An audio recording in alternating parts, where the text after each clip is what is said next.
Hello, hello, wonderful to have you here. What I want to discuss today is a little bit of what we might call philosophy, I guess, for want of a better term. Why are we doing this? Why are we engaged in these practices? Why are we interested in these beliefs? Well, one way to think of it is trying to find the best sort of life, trying to find the good life, a better life than perhaps the one that we believe that we're living right now. And of course, there are going to be many routes to that better life, many ideas of what it takes, where we're going, where are we looking for. And one of the ways to interpret that, to understand where we're going, is to say that we want a life of more pleasure. Or, if you want to look at it in a little more detail, a life of less pain and more pleasure. This is a way of understanding the good life that goes way back. We might say that the good life, we might even say it's just obvious, right? That the good life is a life that we're happy in. Perhaps we may envision it as a life of good times, of parties, of vacations, of trips to beautiful places, of hearing beautiful music, of having good food and good drink, going out to wonderful dinners and so on, seeing beautiful artwork maybe. There's a lot of ways to sort of understand this, but the general idea here I think is pretty clear. So a life of pleasure seems like a pretty good first go at understanding what the good life is. But saying it's the first go implies that there's another way of looking at it, or at least that we need to go a little deeper here. Is it really true that the good life is a life simply of pleasures? Well, as I say, a number of different thinkers, philosophers over the millennia have had opinions on this. And in particular, what I want to do in today's video is to spend some time with a couple of important Western philosophers, philosophers from the Western tradition, who have weighed in on this very topic about pleasures, about the role that pleasures have in what we might call the good life, or the best kind of life for ourselves. Now, don't fear, this does have a lot to do with early Buddhism, with Buddhism in general, and I'll be discussing Buddhism here and there through the video and making this into a kind of a comparative philosophy look.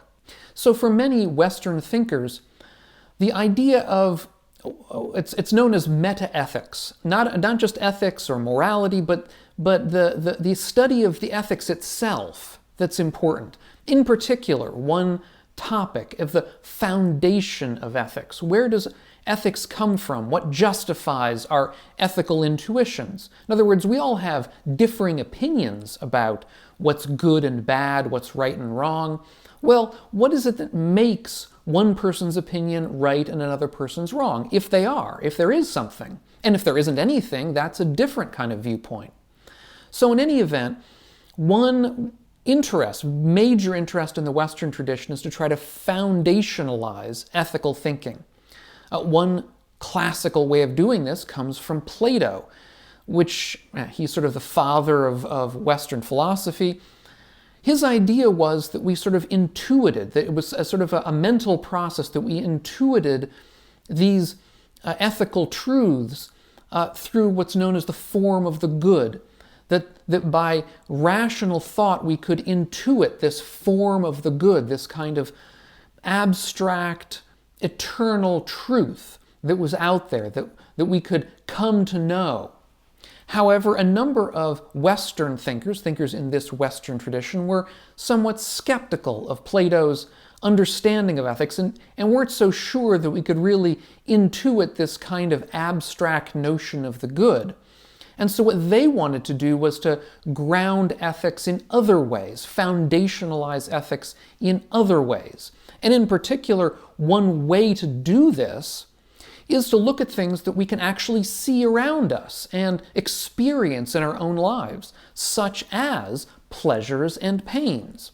And so instead of thinking of ethics as something that was sort of a highfalutin kind of abstract intellectual process that was involved in knowing some eternal truths, instead ethics was about pleasures and pains, something very grounded and down to earth, and that what really foundationalized, the foundation of our ethics lies, these people thought, or these thinkers believed, lay in what things gave us pleasure and what things gave us pain, and in trying to advance the pleasure and reduce the pain.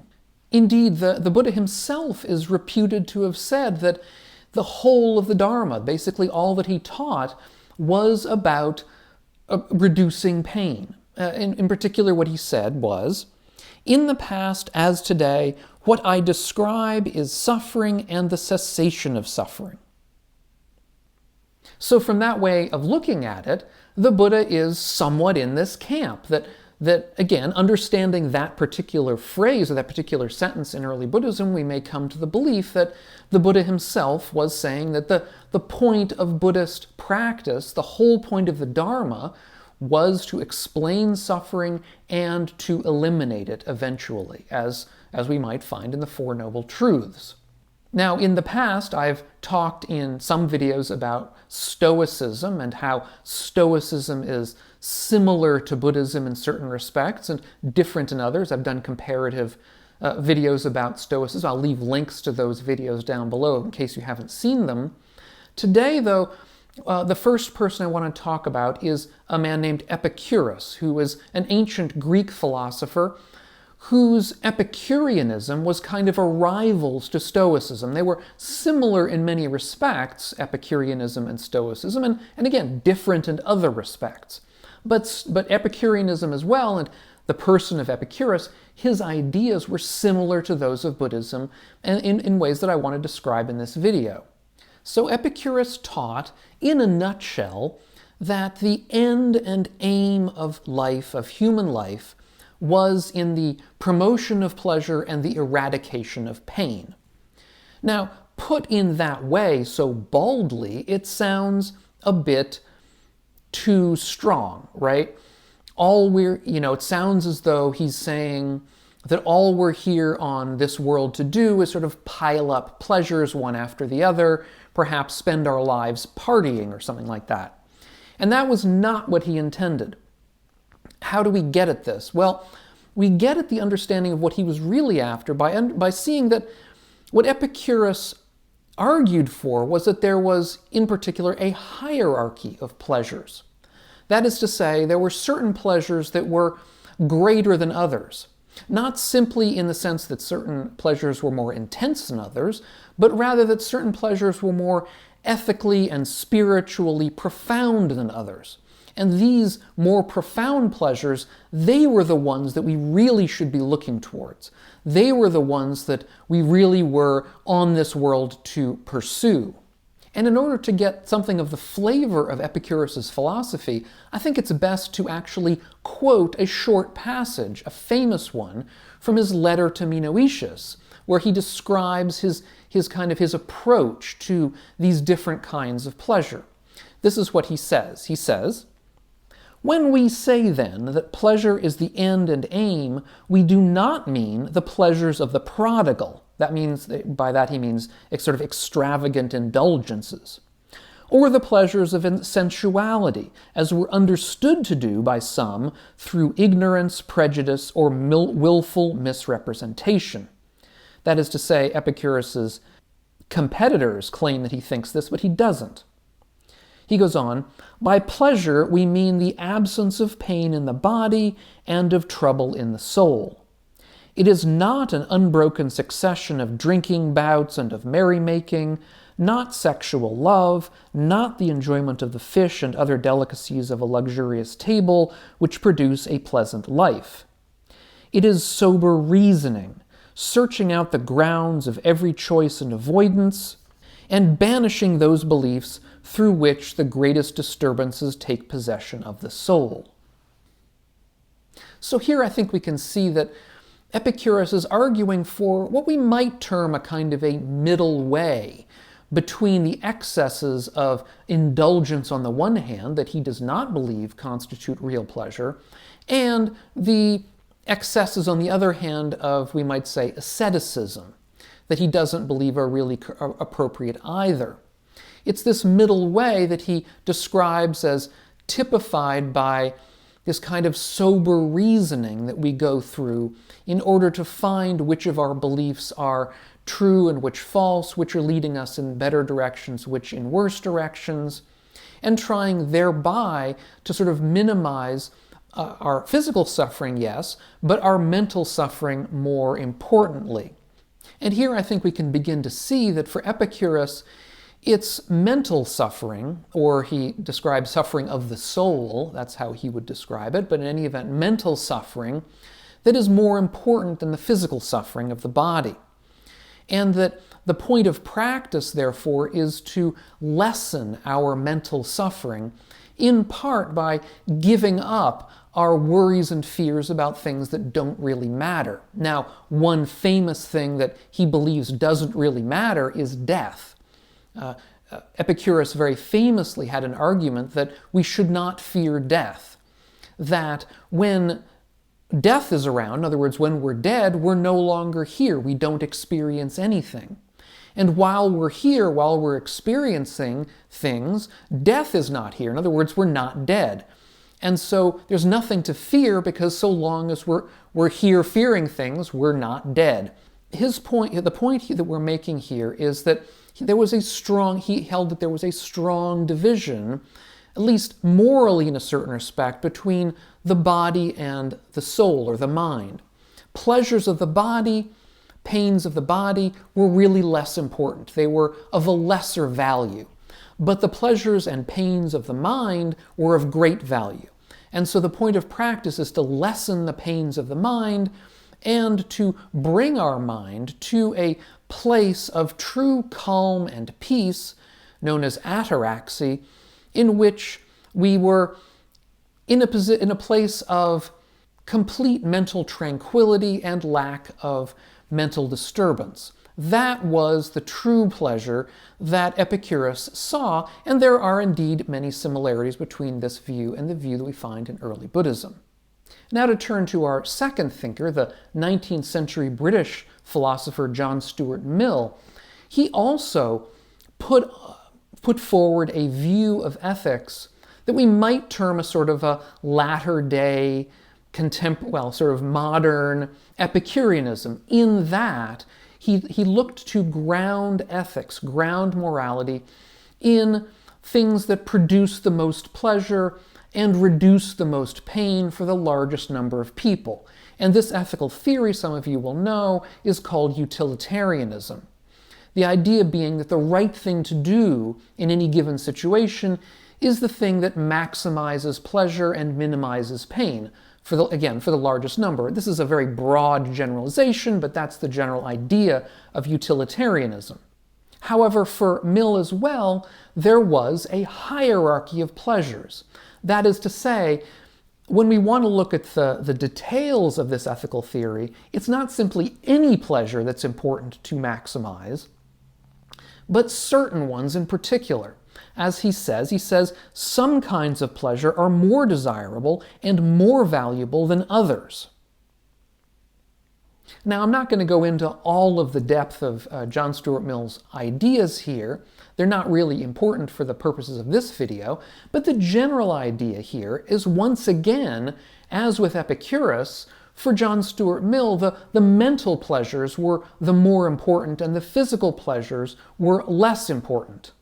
That is to say, that even though physical pleasures may be more intense in some respects than the mental ones are sort of more morally or spiritually high. They're higher up than the physical ones. They're more important. And in what respect they're better and higher is somewhat amorphous. It's not really well described. However, the one thing that Mill does say about this, which is critical and gets back to the earlier point I was making about these being sort of ways to get our ethics sort of more down to earth, is that he says that the wise person will know the difference. That is to say, the person who has experienced both kinds of pleasure, the wise person being the person who knows both the mental pleasures and the physical ones, they will know by direct experience that the mental ones are greater, are more important, are ethically, spiritually superior, and the ones that we should really be going for. Now, interestingly, he seems to have gotten this argument from Plato again. Plato is somebody who we always go back to in the Western tradition. And the idea being here that our true pleasure, the true aims of our ethics, come from exercising those abilities that are distinctive to us as humans. And the belief here for Mill, as for many in the Western tradition, was that the exercise of reason, which gains us these mental pleasures, that is something that is exclusive to humans, that other non-human animals don't have the same reasoning capacities that we do. There's a very famous passage from John Stuart Mill's book on utilitarianism where he describes this. He says, "It is better to be a human being dissatisfied than a pig satisfied. Better to be Socrates dissatisfied than a fool satisfied. And if the fool or the pig is of a different opinion, it is because they only know their own side of the question. The other party to the comparison knows both sides." That is to say that the fool here only knows the physical pleasures. He doesn't know the mental ones. And so he thinks that all that there are physical pleasures and that those are the ones that we should really care about. The same goes for the pig, at least for Mill. Now, to be fair, many of us will sort of recoil from this passage, but to be fair, the Buddha had something very similar to say, in that the Buddha also believed that human life was exceptional in that it allowed us the ability to attain enlightenment, to attain the deep states of meditation and enlightenment that would proceed from them, in a way that the other non-human animals did not.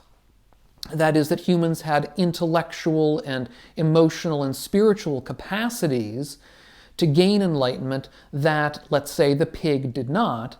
And the Buddha was equally prone to say that people who did not understand this were being foolish.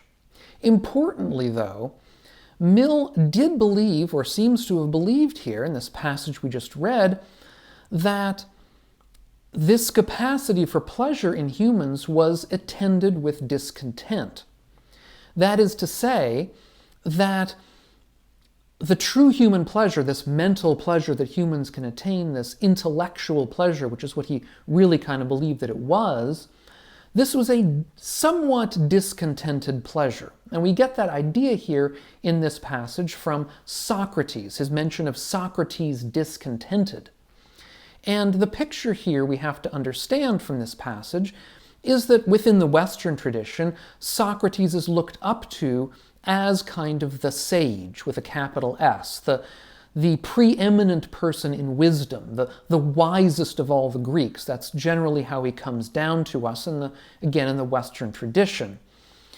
And to understand that, we also have to understand that Socrates was a discontented fellow. He was somebody who went around poking holes in the misconceptions of other people around him, to the extent that eventually he was condemned to death by the Athenians because he was such a thorn in everybody's side. So we get this idea, again, coming out of this tradition, this Western tradition, that the truly highest pleasures are pleasures with a mixture of discontent within them. Now, comparing this to the ideas of Epicurus, we'll see that that's quite different. For Epicurus, the truly highest pleasure was this ataraxy, this mental state of true peace and tranquility, which would not allow this kind of discontent within it. If there were discontent, it wouldn't be true ataraxy in that sense. And the same thing is true in early Buddhism, that for the Buddha, the state of nirvana, the state of enlightenment, was a state without discontent. There may be things that we would not like in the world, but there was no emotional discontent within if you were enlightened. And this is a major difference between these two thinkers and, let's say, John Stuart Mill. Now, I'll throw this back to you, which is the question, do you believe that the highest valued life, the greatest life, is a life of maximizing pleasure and minimizing pain? What do you think of that? Further, do you view the maximal pleasure as one of intellectual ferment of this kind that Mill talks about? And many of us do. Think of a life of sort of intellectual disquiet, the life of the writer, the novelist or whatever, as being one that is constantly moving around and interested in this, that, and the other thing. That is true pleasure. Whereas others in this tradition, and Buddhist tradition as well, look at that as not being the highest state and that there is something higher. What is your view? And maybe most interestingly for us, the question would be, what did the Buddha think of the life of pleasure? That is actually a deeper question than I have sort of led on in this video. And what I want to do is to give you an idea of what the Buddha had to say about these things in my next video. And when it's ready to go, I will leave a link to it up here on the screen. If you're getting something out of these videos of mine, consider taking a look at my Patreon page, which is linked down below, and seeing if you want to help support the channel and the work that we're all doing here. Thanks so much, and we'll catch you on the next video. And meanwhile, all of you, be well.